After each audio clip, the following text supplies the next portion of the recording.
Selamat pagi saudara yang dikasihi Tuhan. Kita jumpa lagi dalam renungan pagi GPD Bethesda Makassar. Pagi ini saya akan baca dalam Alkitab kita, yaitu dari buku Filipi pasal 4 ayat yang kelima. Dia berkata sebagai berikut: "Hendaklah kebaikan hatimu diketahui semua orang, Tuhan sudah dekat." Puji Tuhan, hal yang menjadi perhatian Tuhan atas kehidupan kita, yaitu kebaikan hati kita harus diketahui oleh semua orang. Bukankah kita menghadapi suatu pernyataan yang sepertinya bertentangan dengan ajaran Yesus, bahwa kalau tangan kananmu atau tangan kirimu melakukan sesuatu yang baik, biarlah tanganmu yang lain tidak perlu mengetahuinya. Namun di sini kita jumpa ada nasihat untuk kebaikan hati diketahui oleh semua orang. Ini bukan bertentangan, tetapi kebaikan hati di sini adalah berbicara tentang karakter yang lemah lembut, karakter yang sabar, murah hati, tidak mudah membalas kejahatan dengan kejahatan. Itulah kebaikan hati. Sedangkan yang dimaksudkan kalau tangan kanan membuat sesuatu, tangan kiri tidak boleh ketahui, yaitu di saat kita memberi, biarlah orang lain tidak perlu tahu. Tapi orang harus tahu diri kita sebagai orang yang memiliki kebaikan hati, yaitu orang yang lembut hati, orang yang tidak mudah membalas kejahatan dengan kejahatan, orang yang sabar, orang yang murah hati, orang yang toleran. Itulah kebaikan hati. Dan kalau kita telusuri, ternyata itu adalah sifat dari Yesus sendiri. "Belajarlah daripadaku, karena aku lemah lembut dan rendah hati." Itulah kebaikan hati. Jadi sebagai orang percaya yang hidup di zaman di mana kesukaran, kesulitan itu makin bertambah, dunia penuh dengan tekanan, keegoisan, dan juga membuat kita hidup dalam kekerasan, tapi Tuhan memanggil kita untuk menjadi orang-orang yang menyebarkan karakter Kristus, yang membawa karakter Kristus di dunia yang keras, di dunia yang tidak mengenal kemanusiaan, di dunia yang penuh dengan tekanan dan egoisme. Kita ada di sana untuk menunjukkan karakter Kristus.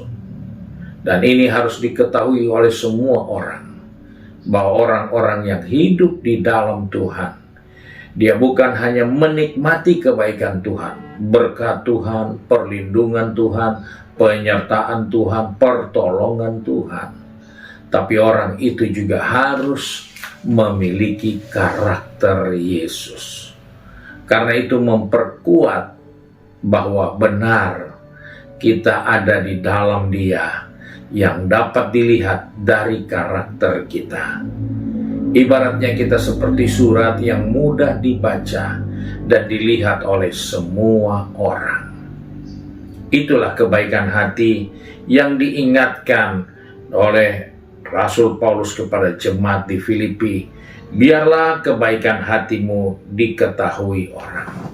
Jangan tersembunyi, tapi biarlah terlihat, karena ini adalah habitat, ini adalah gaya hidup dari orang-orang yang ada di dalam Tuhan. Sehingga orang hanya mengenal kita karena kebaikan hati kita. Pertanyaannya, sudahkah kita menjadi orang yang memperlakukan orang lain di dalam rumah kita dengan baik? Sudahkah kita sabar dalam perjalanan kita, dalam sikap kita setiap hari? Ini menjadi pertanyaan yang perlu kita jawab, karena kebaikan hati harus terus dapat dilihat oleh semua orang, diketahui semua orang. Karena Tuhan sudah dekat. Maksud Tuhan sudah dekat, itu bukan berarti Tuhan tadinya jauh, sekarang dia dekat. Dia Tuhan yang selalu dekat dengan kita, karena dia berkatakan dia itu Immanuel. Tapi maksud dari Tuhan itu dekat, waktu kedatangannya kembali itu sangat dekat. Jadi sebelum itu terjadi, biarlah kebaikan hati kita dikenal oleh semua orang, karena itu adalah tabiat Kristus, itu adalah karakter Kristus, karena Tuhan akan datang segera untuk menjelaskan kepada dunia ini bahwa orang yang hidup di dalam Kristus, mereka adalah orang-orang yang memiliki karakter Kristus, sehingga mereka menyebarkan kebaikan hati mereka kepada banyak orang. Kiranya Tuhan menolong kita dalam menjalani kehidupan ini. Jadilah orang percaya yang kebaikan hatimu diketahui semua orang. Mari kita satu di dalam doa. Kembali kami datang kepada Bapa di surga dengan mengucap syukur karena oleh belas kasihan-Mu kami boleh ada sebagaimana kami ada sampai saat ini. Kami percaya ini karena kebaikan Tuhan, kesabaran Tuhan, ketekunan Tuhan yang Tuhan nyatakan atas kehidupan kami. Di tengah kekurangan kelemahan kami, Engkau sabar menunggu kami untuk menjadi sesuatu yang selalu dibaharui di dalam Engkau. Sebab itu Tuhan, tolong anak-anak-Mu yang sudah pergi bekerja, berbisnis, studi, maupun mengabdi kepada institusi yang mereka harus kerjakan. Tuhan, tolong kami, pegang tangan kami, atur langkah kaki kami.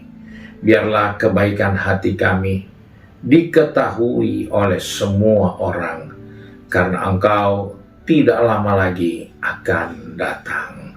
Terima kasih Bapa untuk firman-Mu, sebab itu kami bersyukur dan berdoa di dalam berkat nama Tuhan Yesus Kristus. Haleluya. Amin. Puji Tuhan. Tuhan Yesus memberkati kita dan selamat pagi.